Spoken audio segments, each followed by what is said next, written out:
Hal Seixas, em 1973, inconformado com a mesmice e a estagnação, ele disse que eu prefiro ser essa metamorfose ambulante do que ter aquela velha opinião formada sobre tudo. Bom, se nós trouxermos esses conceitos para o dia de hoje, é correto dizer que nós vivemos num mundo onde as decisões acontecem de maneira muito rápidas, em que é preciso que a gente se adapte a tomar decisões? Penso que sim. Então a gente vive num mundo volátil. Na medida em que a gente analisa isso, seria correto dizer que a gente vive num mundo onde a gente não sabe exatamente, o que vai ocorrer, quais são as decisões que nós vamos tomar, que as coisas são confusas. Então nós viveríamos num mundo de incerteza. Seria correto também dizer que as nossas decisões, elas normalmente seguem o mesmo caminho, não tem mais de um outro fator, ou são várias questões, várias situações para a gente decidir. Então nós viveríamos aí num mundo complexo.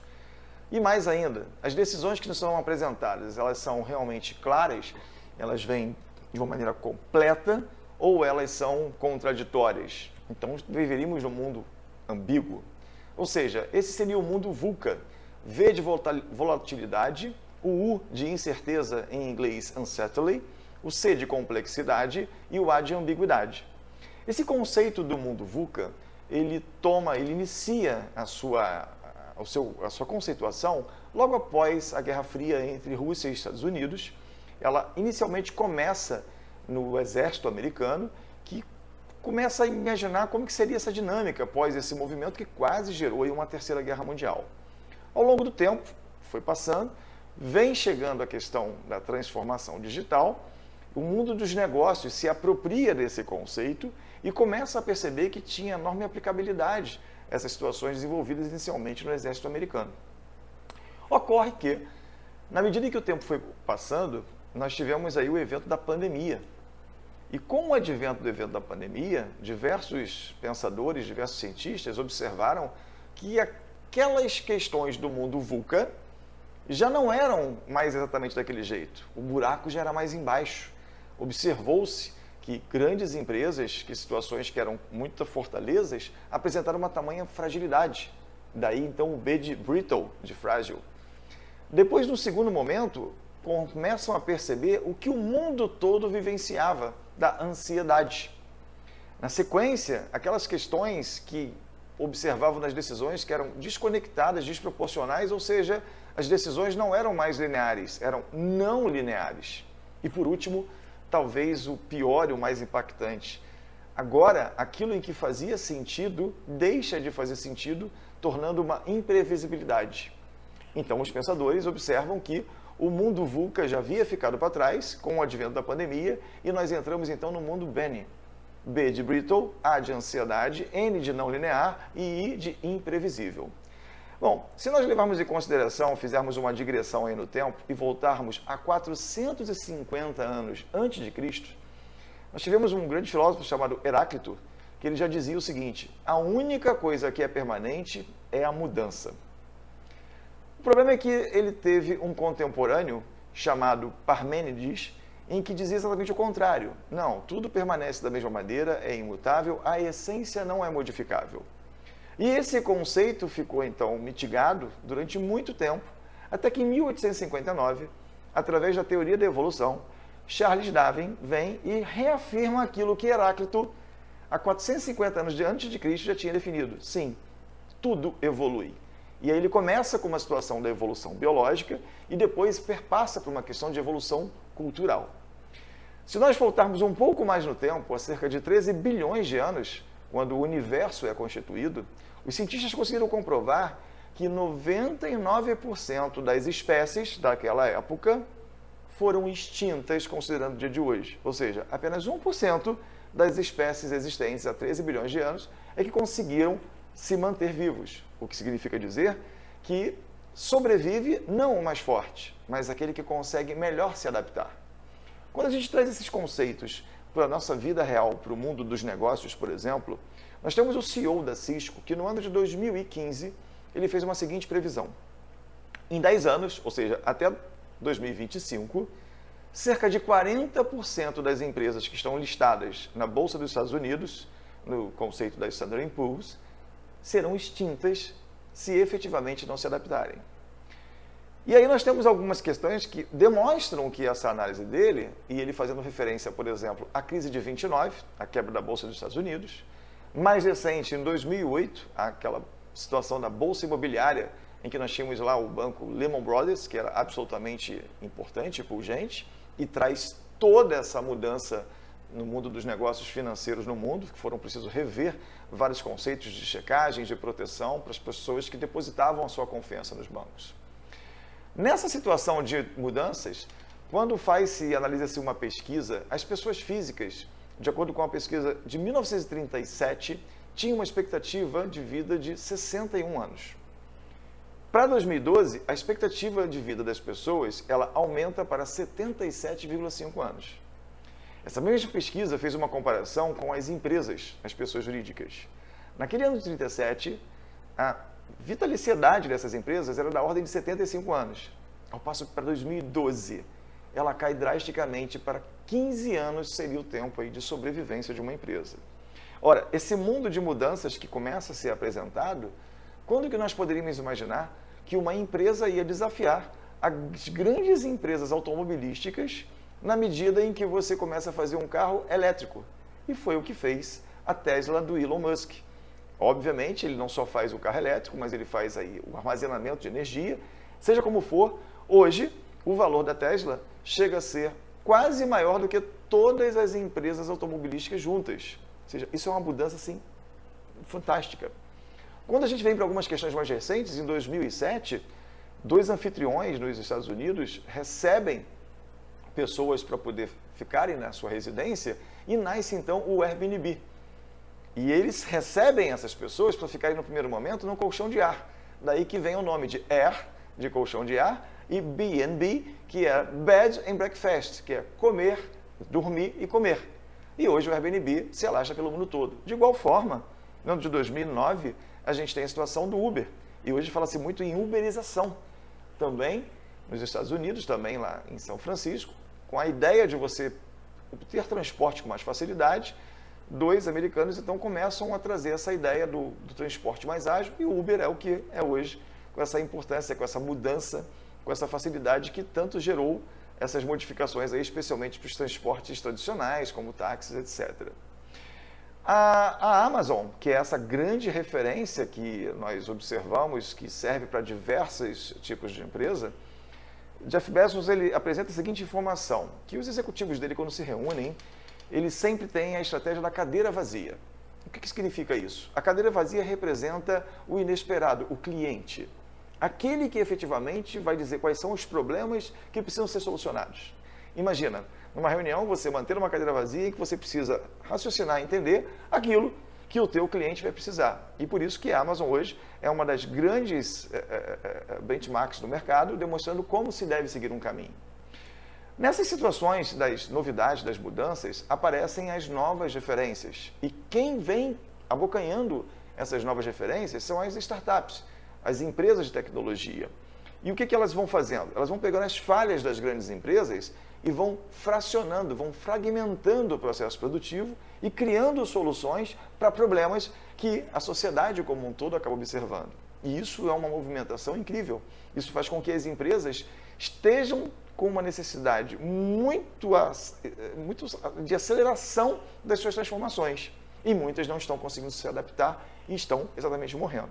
As redes sociais. As redes sociais se tornaram um instrumento, uma ferramenta importantíssima, mas elas também são implacáveis. Da mesma forma como da noite para o dia ela faz alguém ser projetado positivamente, da noite para o dia ela pode, como diz no mercado da tecnologia, cancelar. Basta você ter uma falha de comunicação, prestar uma informação inadequada e aquela pessoa, aquele influenciador, aquela empresa, ela é cancelada do sistema, ou seja, aniquila efetivamente com aquele modelo de negócios. A questão é que os pesquisadores estão demonstrando que essas incertezas que a gente está vivenciando, elas tendem a aumentar. E na medida que elas tendem a aumentar, como que você vai se adaptando a essas mudanças todas? De acordo com o Edgar Stuber, da PUC do Rio Grande do Sul, ele disse que só tem uma saída. Você precisa aprender muito e gerar conhecimento. As empresas, nesse mundo diferenciado, desse mundo Benny em que a gente está vivenciando, você precisa trabalhar num caráter multidisciplinar. Ou seja, numa mesa agora, você não é mais inadequado, aliás, é esperado que você tenha um médico, um engenheiro, numa outra você tenha um nutricionista, um educador físico, um fisioterapeuta, ou seja, as decisões de maneira multidisciplinar, em que o conhecimento precisa ser cada vez mais profundo, mas também amplo.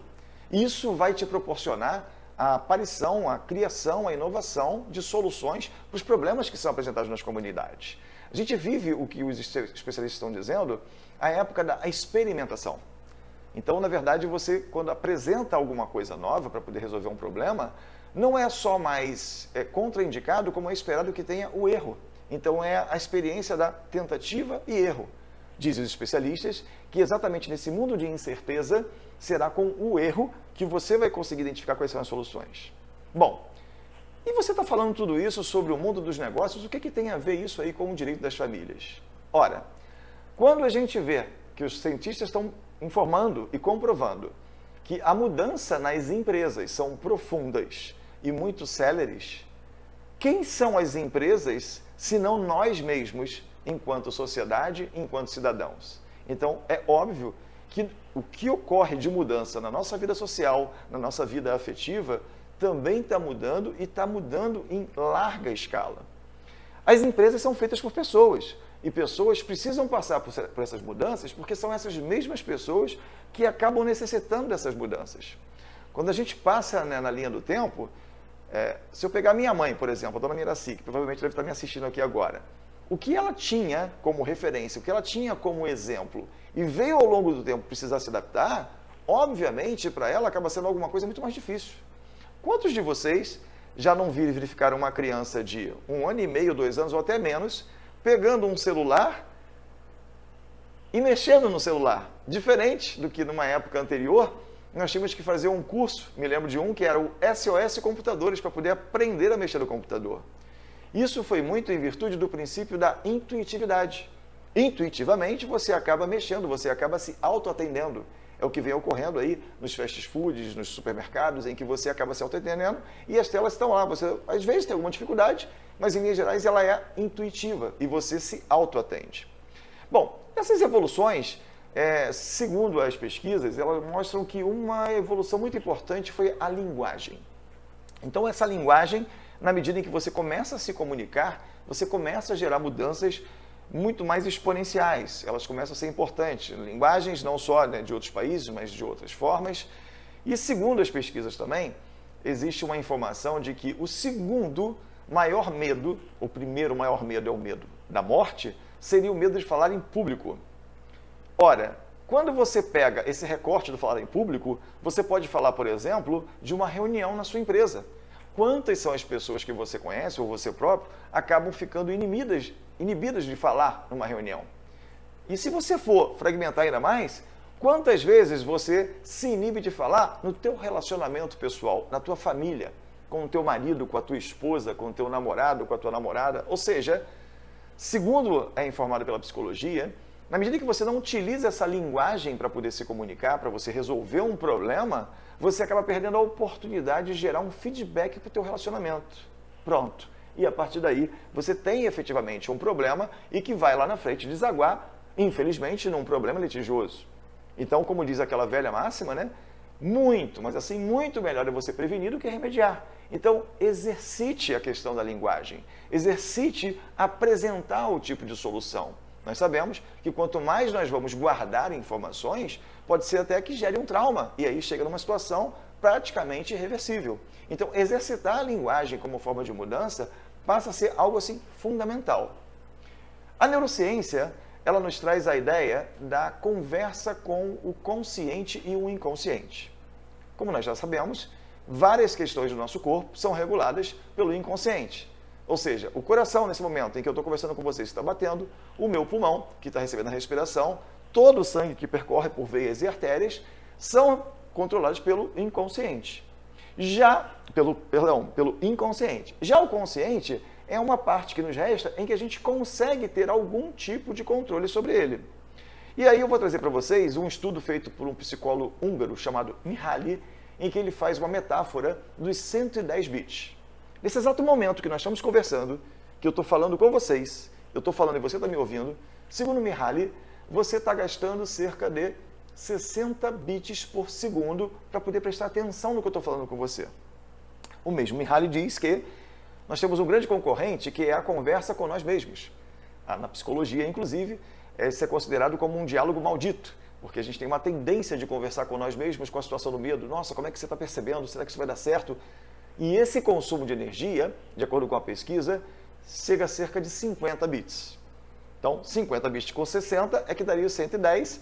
E quando eu estou falando e você está conversando com você próprio, fazendo relações com algumas coisas que eu estou te dizendo agora, e você consegue identificar, ótimo, você tem uma possibilidade muito grande de se apropriar dessa informação que você está obtendo agora.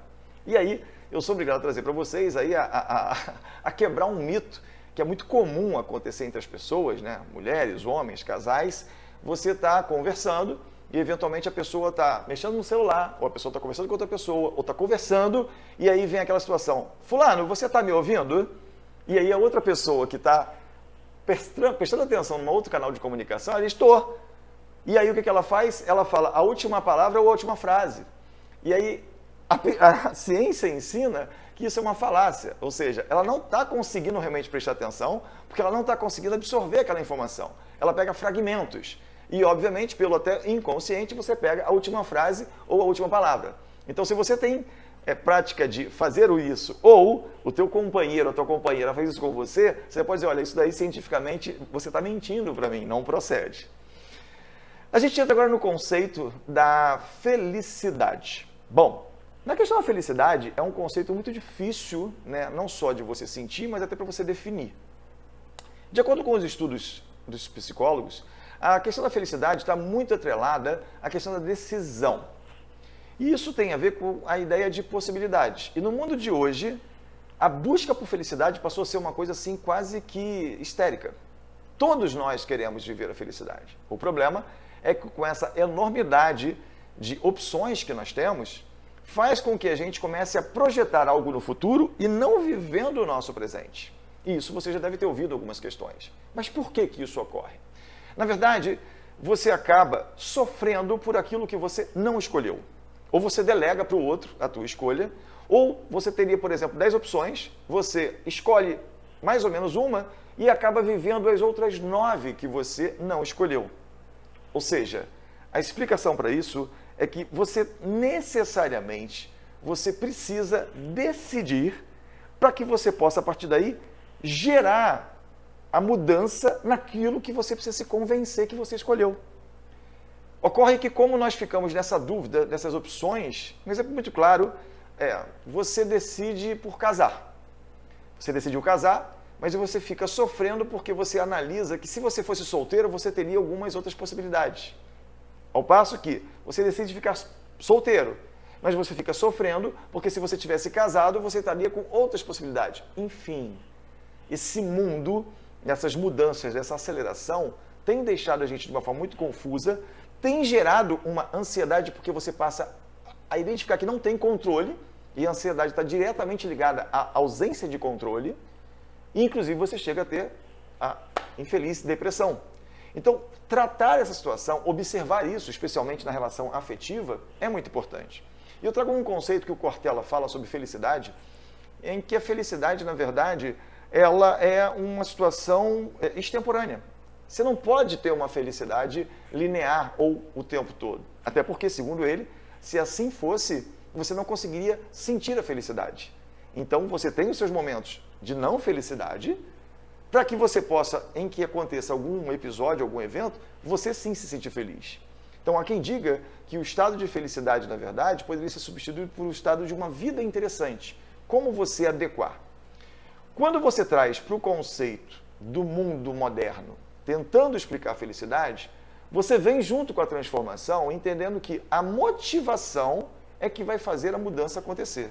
Então, assim, é importante que você decida, que você efetivamente, ao escolher, que você decida viver aquilo, para que você possa, a partir daí, identificar uma felicidade naquilo que você faz. Eu vou te trazer alguns exemplos que talvez facilite aqui a nossa vida. Quantas vezes você iniciou um curso de inglês, um curso de idiomas? Se você iniciou várias vezes, foi porque você parou várias vezes.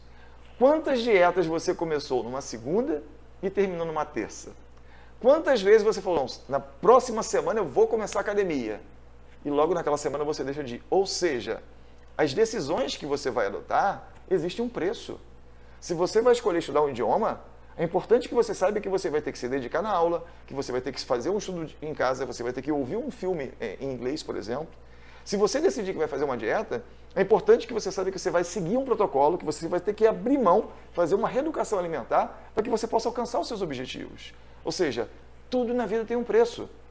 O problema é que como nós ficamos nessas indecisões sem saber o que nós vamos fazer, e isso acontece na nossa vida afetiva, na nossa vida social, e isso acontece muitas vezes, ou melhor, a maioria das vezes com as empresas.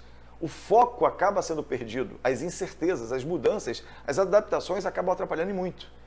Então o segredo é, uma vez escolhido, você tem que decidir aquilo e tem que focar nessa mudança para gerar essa transformação e a partir daí você conseguir essa ideia do espectro de felicidade.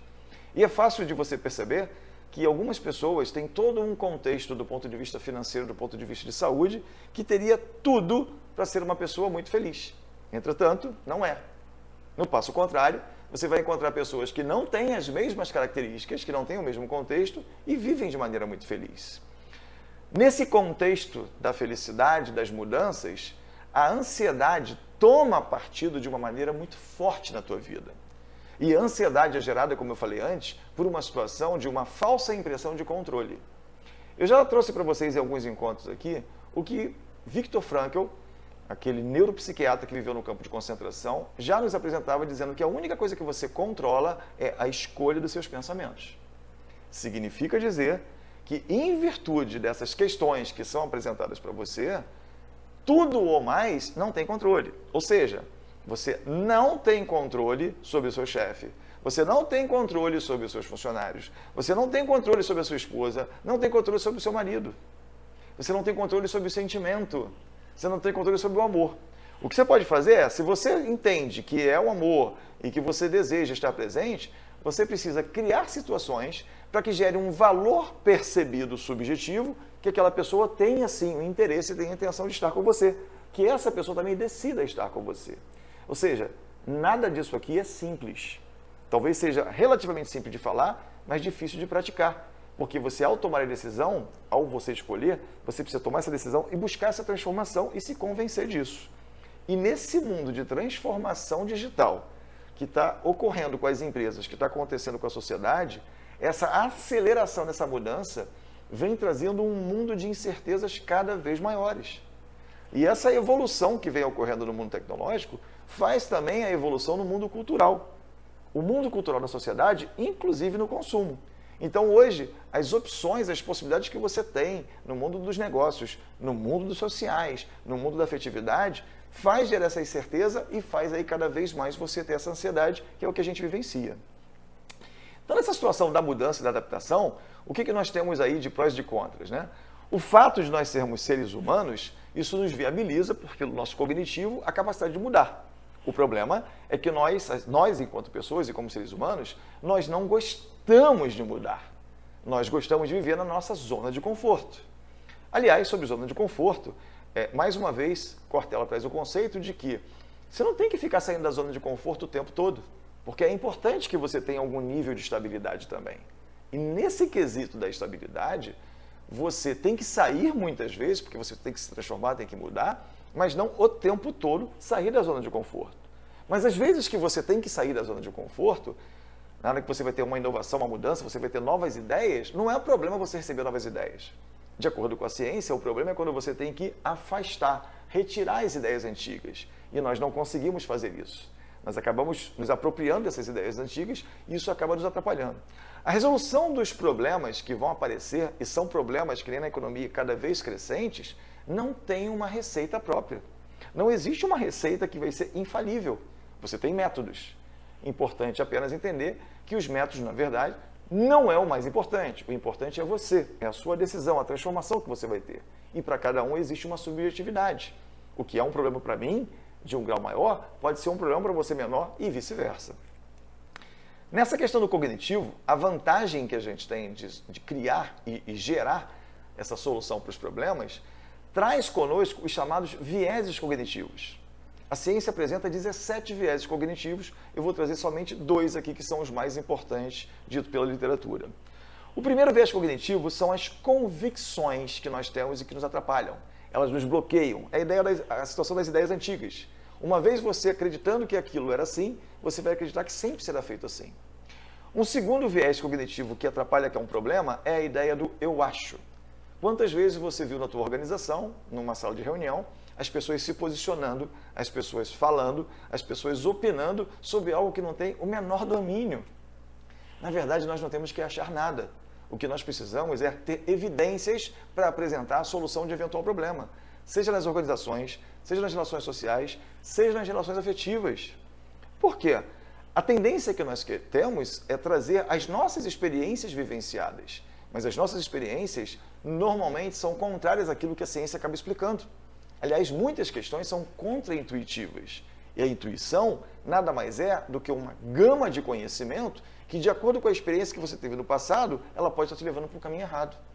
Por isso, a ideia do aprender a aprender é substancialmente importante. Se você for verificar o que vem acontecendo hoje, é bem provável que você já tenha se deparado com alguém ou tenha visto algum curso. Fala-se muito nos conceitos do amor próprio, autoestima, ego, etc. Será que essas pessoas que estão falando sobre amor próprio, autoestima e ego, e você próprio, você sabe exatamente definir o que é cada um desses conceitos? Muito provavelmente não, porque são conceitos bem complexos, bem profundos e às vezes até que se confundem. O problema é que o conhecimento com o advento da internet, que nos facilita muito, é que está muito banalizado. Tudo hoje em dia, todo mundo quer falar sobre tudo sem ter uma profundidade no conhecimento. E isso provavelmente, isso vem te sabotando e muitas vezes você vem se auto-sabotando. Nós vivemos, de acordo com a ciência, alguns tipos de mundos, né? Então você tem um contexto de um mundo simples, e no contexto de um mundo simples, eu sei o que eu sei. Você sabe o que você sabe. Mas quando a gente vem para um contexto de um mundo complexo, que é esse mundo Bunny, esse mundo VUCA que a gente acabou de sair, nessa complexidade, no mundo complexo tem uma situação interessantíssima. Eu não sei o que eu não sei. Você não sabe o que você não sabe. Ou seja, é o mundo da incerteza. Então você tomar uma decisão, resolver um problema, fica muito mais complicado porque você tem a imprevisibilidade. E como é que você consegue diminuir isso? Aprendendo cada vez mais, gerando conhecimento para tentar minimizar esses impactos dos problemas que são gerados.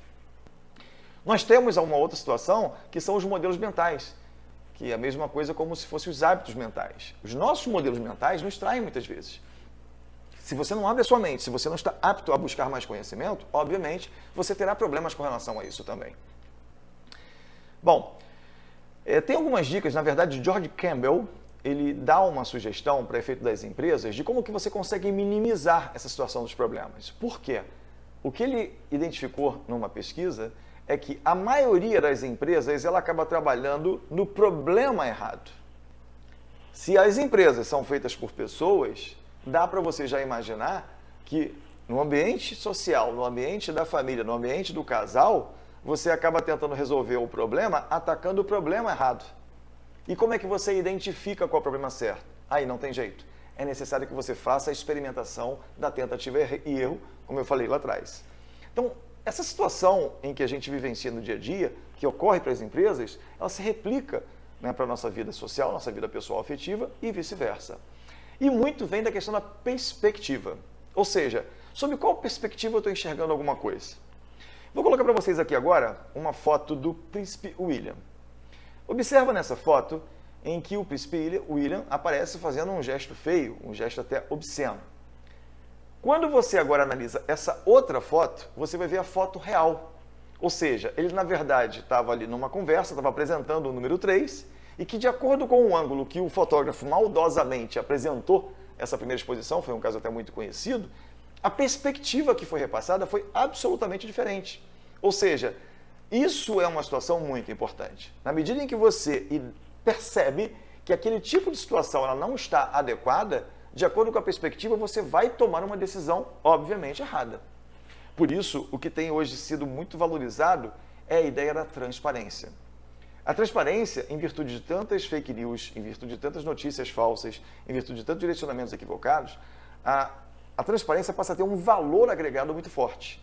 Isso vale para as empresas, isso vale para o mundo da política, isso vale para a tua vida social, para a tua vida familiar, para a tua vida afetiva. Quanto mais transparente você for, quanto mais a verdade se apresentar, melhor você consegue solidificar. Isso é uma exigência de cada um de nós. Falta que cada um de nós apliquemos isso também. Quando a gente vem para a ideia do aprendizado agora, tem uma frase que eu costumo já falar há algum tempo, de que a arte não está na resposta, a arte está na pergunta. E tem um professor doutor chamado Lee Schumann, que teve uma palestra agora no Instituto INSPER, de São Paulo, e ele é da Universidade de Stanford, e ele traz duas situações assim incríveis do ponto de vista do aprendizado, da inovação, gerando a criatividade. Ele explica nessa história do aprendizado que o professor deve estar muito mais apto a ouvir o aluno do que falar. Em que essa ideia do aluno expressar te dá a oportunidade de você dividir esse conceito. E ele faz a relação, inclusive, que esse aluno tem a responsabilidade de declarar a sua dúvida para dividir com os seus pares e permitir com que o professor possa gerar esse conhecimento conjunto. É uma certa ideia do construtivismo de Paulo Freire, mas com as suas nuances diferenciadas. Uma segunda situação que ele traz do pensamento criativo, ele conta uma história que num encontro, numa representante da China, que seria mais ou menos aí a ministra da Educação, ela faz uma pergunta para ele: professor, por que os nossos alunos ganham todos os concursos, são as pessoas mais inteligentes que seguem os primeiros lugares, mas quando a gente vai para o campo da criatividade, a gente não consegue, porque nós fazemos tudo para eles acertarem o tempo todo. E aí, Lee Schumann responde para ela: esse é exatamente o problema. Se você não permite o erro, se você não aprende com o erro, você não vai ter condições, oportunidades de ter soluções criativas para os problemas que, de acordo com as mudanças, normalmente serão diferentes. Ou seja, aquela receita do passado não te dá garantia do futuro. Então, essa ideia da experimentação, da tentativa e erro, fica muito mais fortalecida ainda com esse conceito de Lee Schumann. Indo para o final agora, a gente tem a professora Cláudia Feitosa, que é uma pós-doutora pela Universidade de Chicago. Ela traz mais uma vez para essa solução, né, das ideias o conceito que eu, para quem já me conhece, sabe que eu sou fã, que é a empatia. Ela explica que, na verdade, a empatia ela é presente, inclusive, nos animais. E você tem dois tipos de empatia. Você tem a empatia contagiosa e a empatia cognitiva. A empatia contagiosa, ela dá o exemplo como você pega e vê uma pessoa batendo com a porta do carro e amassa os dedos. E ela explica que, nesse momento, automaticamente você chega a contorcer, a fechar os olhos, porque você sente a dor que o outro está sentindo. E isso daí, por isso, é chamada contagiosa. Quando a gente vem para o conceito da empatia cognitiva, ela explica que esse conceito de empatia veio do grego e que agora, recentemente, a partir do século passado, ela passou a estar na agenda de tudo o que se faz. Você precisa necessariamente estar na situação, sentir o que o outro sente. E ela comenta ainda que isso está desde a escola primária até nas relações sociais de liderança. Ela comenta mais ainda que esse conceito do chamado macho alfa, de agressividade, de violência, nada passa de lenda. Segundo ela, nos estudos, os grandes líderes do mundo são extremamente empáticos, conseguem sentir o que o outro sente e por isso são respeitados mesmo depois que deixam ser os seus líderes naturais. Sobre a outra empatia cognitiva, o que ela explica é o esforço que você tem que fazer, ou seja, o cérebro gasta muita energia para a cognição de você sentir o que o outro está sentindo. Então, assim, ela coloca o fato de que não é possível você empatizar com todo mundo o tempo todo. E ela apresenta algumas dicas de como você exercer a empatia. A primeira é você ser autoempático. É você efetivamente identificar os sentimentos. Tem muito a ver com o que John Gottman, num estudo que nós fizemos no passado, já apresentamos aqui. O segundo é você seletivo. Você ser seletivo é você efetivamente definir com quem você vai empatizar e quando você vai empatizar. E que algumas vezes você tem que bloquear essa empatia. Ela traz o exemplo do médico. Dificilmente um médico vai operar um filho porque ele não vai conseguir separar aquele sentimento, aquela emoção. Por isso que é inadequado, assim como outras profissões, como advogar em causa própria, por exemplo.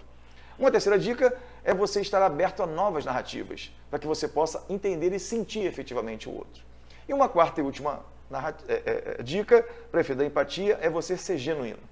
Segundo ela, as pessoas percebem, se não de uma maneira muito imediata, logo na sequência, se você aprendeu algumas técnicas para ser um empático, para tentar convencer, para poder tentar manipular.